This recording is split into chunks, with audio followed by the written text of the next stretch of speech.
How to log in Costco Citi Card online account. So the very first thing you want to do is to head over to any of the web browser. Let me head over to Google Chrome. In the search bar, search for Costco Citi Card online. Head over to the very first site.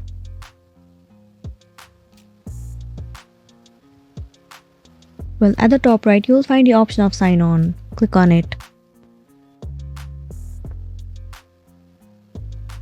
Well, it will land you on this interface. Now right here, what you want to do is enter the user ID that is given to you while creating your account. And once you are done, enter the password of your account. Well, if you have forgotten your user ID or the password, then you can simply click on Forgot User ID or Forgot Password, and then you will be able to recover your account.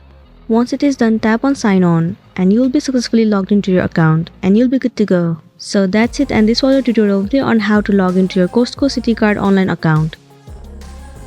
I really hope this video is going to be helpful for you. Thank you for watching it till the end.